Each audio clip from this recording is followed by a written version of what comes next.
Hey everyone, Simon here from Top Tennis Training, and in this video I want to help you to hit the perfect smash, the perfect overhead in 3 simple steps.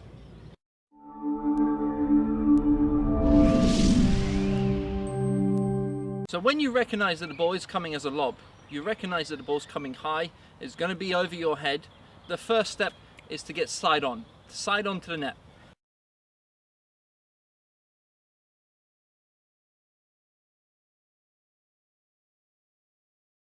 So the most common error on the overhead is players not turning at the start of that smash.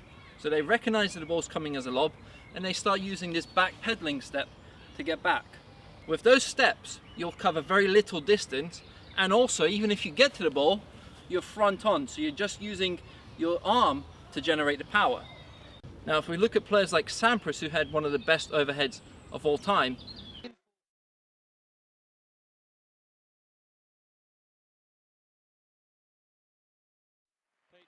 was the king. He had it in control, and he got... That first step would be turning this left shoulder to the net, but also using this right step to pivot back. So he's pivoting around the left leg, going back with the right leg. So the right leg is going here, and my left shoulder is turning at the same time. At the same time, I'm then starting that preparation with the racket. So I'm in the ready position for the volley. I recognize the ball's coming as a lob. I then take this step back with the right leg. At the same time, I'm preparing the racket and my left shoulder is turning side on. So it's all happening at once. It's this, this, this, this.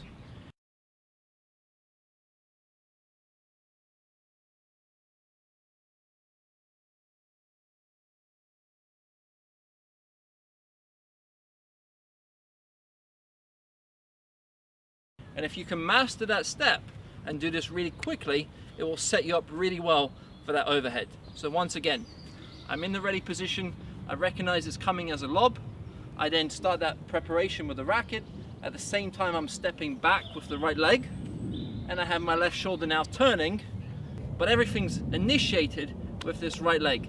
If I turn, but I don't step with the foot, I'm still front on with my body.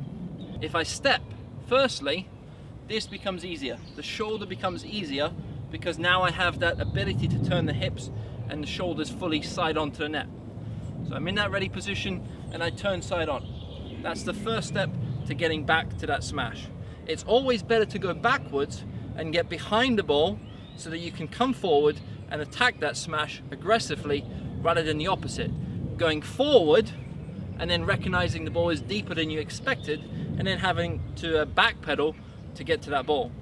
Step number 2 is reaching a good power or trophy position on that overhead.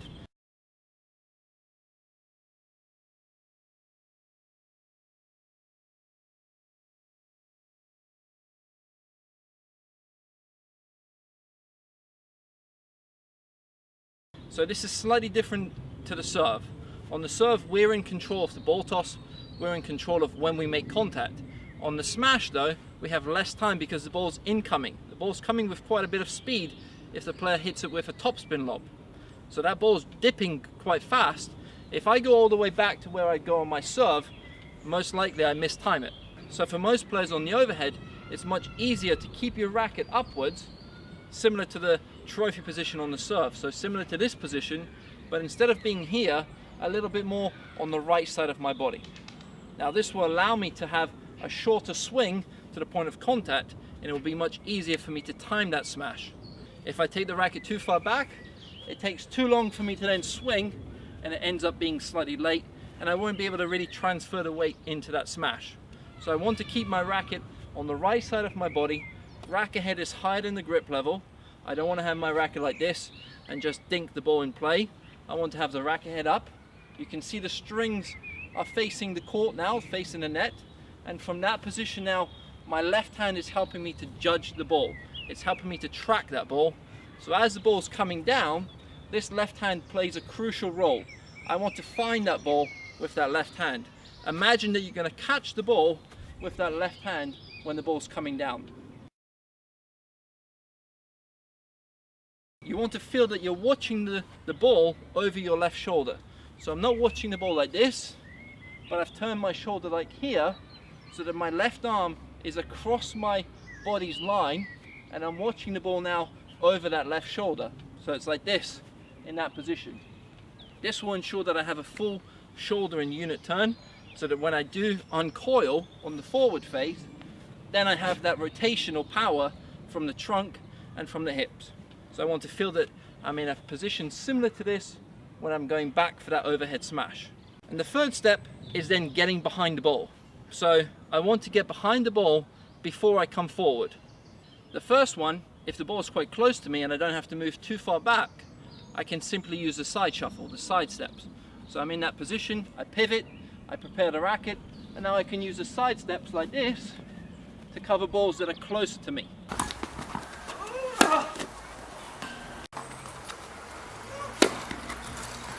Where I don't have to move too much. This works great on balls that are maybe 3 or 4 steps away from you.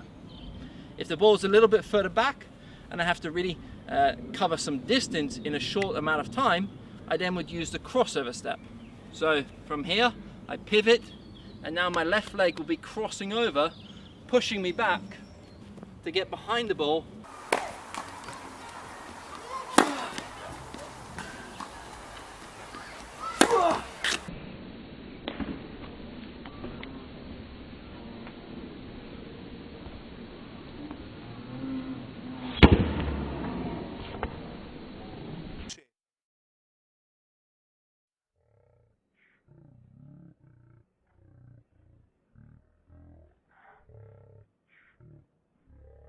Now on the overhead, when I have to get back for a deep lob, I don't need to worry about past these balls. If I get to that line, I can cover anything that's going in. Past that, if I reach up and I try to hit the smash, if I'm here and I hit a smash from here, that ball's probably going long, so I don't need to worry about that.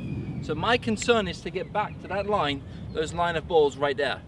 And if I use a side shuffle, it will take me probably from the net 6 or 7 side shuffle steps to get back to that line. Whereas with a crossover step, I can get there in 2.5 or possibly 3. If I'm really good at that crossover step, I can get back in 2 steps. It all depends on also where I'm starting. If I'm very close to the net, it will take me 3 steps. But if I'm just inside the service line, it will take me only 2 steps to get to that line of balls. So it took me 7 side shuffle steps to go from just in front of the net to the line. Took me 3 crossover steps to make it to the line. So the crossover can help me cover much more distance in getting back to that lob than the side shuffle. And that's why it's used most commonly on the tour when the ball's deep. So I'm in that position, I recognize it's a lob, pivot step, crossover step, and I'm able to hit the smash.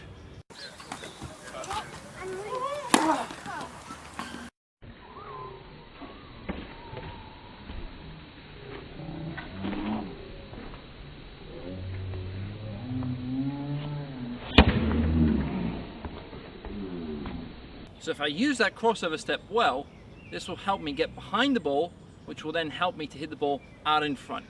It's better to get behind the ball and then have to move forward, because then my weight shift can really go through that smash. So whenever you can and you have a deep ball, you want to use that crossover step to get back as quickly as possible. Now there's also another way to get back for that really deep ball, but we cover that inside our volley blueprint course, which is available on our website.